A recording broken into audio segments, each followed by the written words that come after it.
Hello, everybody. Welcome to another episode of The Comic Source. This is a special creator-owned, crowd-funded episode. I have a returning creator here to talk about his project coming up on Kickstarter.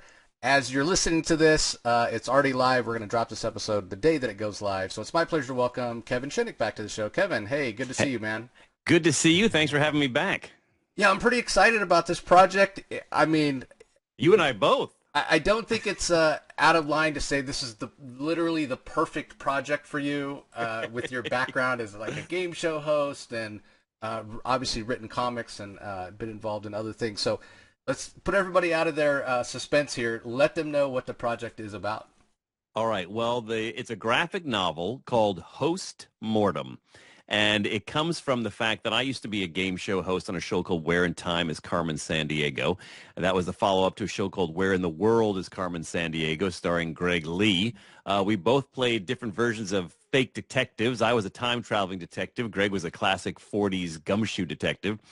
And I wanted to do a murder mystery, like an adult murder mystery graphic novel. And when I was trying to create like an interesting detective, all of a sudden, staring back at me from the computer screen, I was like, wait a second, I was a detective and Greg was a detective and we really didn't know what we're doing, you know? So the thought behind HOST MORTEM is it's two fake detective game show hosts from the 1990s who have to solve a series of real murders in the 1940s. And it's very noir. And like you said before, it's all of my interest piled into one. I didn't leave one out. You know, it's history, it's game shows, it's trivia, it's movies, it's Comic-Cons, it's comic books, all wrapped up into a 180-page graphic novel with which is coming beautifully to life by some wonderful artists that I'll mention in a second. Yeah, that's what really strikes me about it and why I can't wait to check it out, because it's a couple things. I mean, you're one of us. You're a comic fan. You know, we've talked about this before. You're a comic book fan. You know, you grew up loving a lot of the same things that we did. So when I was reading about it, and I was like, okay, you get to use your knowledge of trivia that you've assimilated over the years as a game show host. But, you know, the time travel portal, being at Comic-Con, like, this just, what a joy. And you must have just had a pleasure putting it together, writing it. I really did. For that very reason, that it was like, well, you know, two things I thought. Well, one, this is a rare opportunity. I love working for Marvel. I love working for DC. I love doing all the jobs I've done, but this is totally on me. So, you know, I thought I'm going to be my own boss. I'm going to put it out there and see how it goes.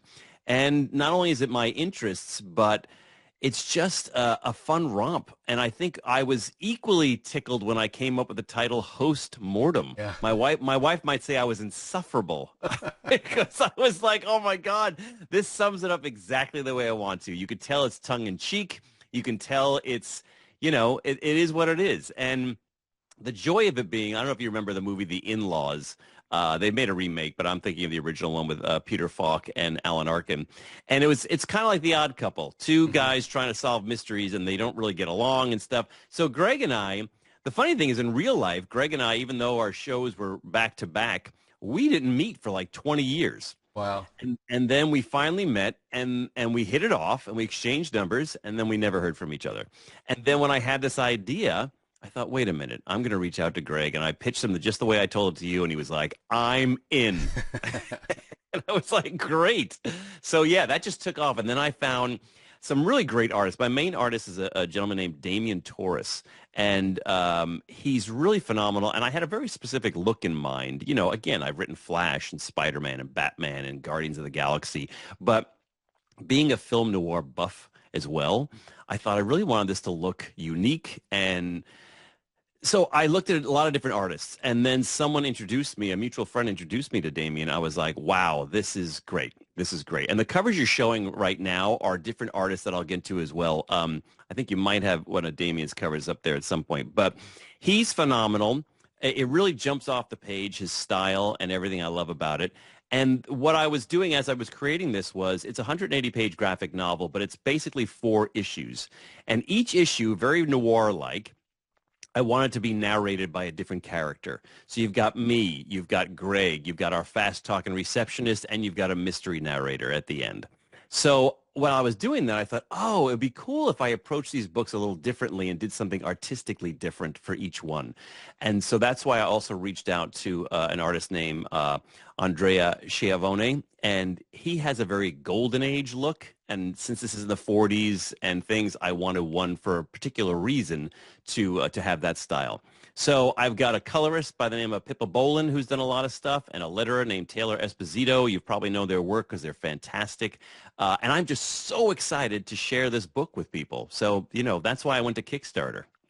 Yeah, I mean, this cover is amazing. A lot of energy. I love the pocket watch in the background. Yeah. But talking about crime noir, like you said, when I saw this one, I mean, what? I love, I don't know how well you can see it, everybody, if you're checking this out on YouTube, but, looks like this old school sort of dime store novel, and how it's sort of distressed on the edges. Yeah, yeah. It's just so perfect. I don't know if you've noticed this, but I forget how long ago he did it. There was an artist named, or he's still named, Timothy Anderson. And Timothy did a great job of taking Blade Runner and turning it into a pulp dime novel. Mm-hmm. And it had the same worn edges and things. And I saw that and I was like, oh my God, I love this look. And so I reached out to him and he said he was super happy to be able to contribute this. So he did that. The one you showed before, I had written a Star Wars novel a couple of years ago called Star Wars Force Collector, and Tony Foti was the artist who did my cover, and I love that cover. So he was the first call I made when I was like, oh, okay, it's HOST MORTEM. I really want a great cover to grab people, and again, look at what he did. He just delivered, so I was super happy. And then I also have Damien did a cover, which you may not have up there, but he's an amazing artist. And then I will say we have a surprise cover coming on the way from someone well known. So I'm very excited to be able to reveal that at some point. That's fantastic. Yeah. Again, I can't wait to check it out. I want to talk a little bit about the process. You mentioned, reaching out to Greg and him being in right away. So when you guys kind of sat down to get into the nitty gritty and break it down, did you already have an outline of the story? Did you guys build that together? And then talk us through how you kind of got into the scripting and the pacing and that sort of thing. Absolutely. Greg is the first to say he backs off and says this is all my thing, which is him just being, a good friend. He's my muse. I keep telling him he's my muse because I just know him now. We've become like brothers, and it makes it so easy to write his character, which I find hilarious. But I had, the truth be told, the day and age that we're living in, I had a noir murder pilot that I had written. And everybody loved it, but no one's going to make it, they tell you, because no one makes period, even though everything I watch on television is period. It's one of those things that, the rules don't make sense. Yeah. And someone said, well, you should turn it into a graphic novel. You're a comic book guy. And I thought, I know, but I've read other murder mystery graphic novels. What's going to break through the noise? What's going to... And then when it dawned on me about, oh my God, wait a minute, I played a detective. I used maybe the spine of that, but then it was a whole new ball game because obviously it's me, and there's more fun to this than there was to the original pilot because it was just a straight up detective, and now it's me and Greg trying to make sense of things that, we're not very good at this. Spoiler alert. Right. And the tagline for it is, are hosts really smart or do they just have the answers? And that's essentially the extent of our detective knowledge, which is we're smart because we're from the 21st century and we know things that people in the 1940s maybe didn't know. And again, being a history buff and a film buff, I love The Big Sleep. The movie with Humphrey Bogart and Lauren Bacall that came out in 1946. And a little trivia I discovered was that the movie was actually completed in 1945 and was only distributed to a few army barracks to get a test audience. And they realized, we need more scenes with Bogart Bacall. But what I thought was important was when they reshot it, they also had to recast some things. And I thought, could you imagine if one of the current actors in this movie dies, would people know enough to think, hey, there was someone who had this role before they had to go back and cut? So that only became knowledge in 1998 when they found the footage. So again, we didn't really do much. We just know what we know because we're living in the 21st century. But with all these facts in my head, Greg and I say the same thing. It's like, I want to put it to better use. It's so much swimming in my head. So could I take the random facts in my head and do some good? And that was the premise of this. Wow, amazing! Again, I can't wait to check it out. So again, everybody, reminder, as I always remind everybody when we do these crowdfunding episodes, maybe you're just as excited as I am to check it out, just as excited as Kevin is to have it out there in the world. But times are tight, and you just can't swing it right now. We understand. So the best way you can help out Kevin and Greg and the rest of the cast of creators here, other than obviously joining this little community and back the project, is to just share it on social media. Let everybody know about it. Let your comic shop know, hey, this is coming out from Kevin and Greg, and a little bit about the premise and what have you. So anybody that's interested can get a chance. The more eyes we get on this, the better. But obviously, absolutely, we hope everybody can join as well. So link in the show notes to the campaign where you can go and check it out, or you can just go to hostmortem.com. Is that right, Kevin? Correct. Hostmortem.com. I have linked to the Kickstarter. And I will say, if there's anything I've said that interests you, just follow us on Kickstarter. You can worry about whether you're going to buy it later or not, but the more followers we get, the sooner we can launch this. And the numbers keep going up, so I'm very happy about it. But to get to your point that we were talking about earlier, one of the reasons I went to Kickstarter is because I get a lot from Kickstarter. I find it's almost the new medium or the new comic shop on Wednesdays. On Mondays you see what comes out, or Tuesdays. And what I love about it is a community of supportive creatives. And so I really tried to sit and be very mindful of what could I offer as rewards that I think would actually help this community. So, of course, there's going to be the obvious stuff like, artwork, or you get a chance to be your name in the comic, or you're murdered off in the comic, or all the variant covers and stuff. But then I thought, all right, what can I, just like I did with the detective, what can I do specifically that only I can offer? And so as a result, I've got, I will offer to do VO for your animated project up to like 3 minutes. Greg and I will have dinner with you and talk about your hopes and dreams and see what we can do to help you. Damien and I will critique your comic book if you're interested or you need some guidelines. So I want to lean into the people that I know are the audience. And if there's anything there that we can offer that you can't get anyplace else, then that's even more reason to back us. Yeah, well, that's fantastic. I love the voiceover tier. I love that because you have such an iconic voice. Anybody that's listening right now or watching this on YouTube, you can hear the dulcet tones of Kevin Shinick. There's a reason he's done all these things that he's done. So yeah, that's fantastic. I mean, after years of doing Mad and Robot Chicken, and then I was Bruce Banner across Marvel's animated universe for a while and stuff, it's like, yeah, my voice is out there, and sometimes people forget that because, again, you're looking at my novels or my comic books or my TV shows. But yes, I've been asked to do it before, so I thought, all right, let me actually make this a tier. That's awesome.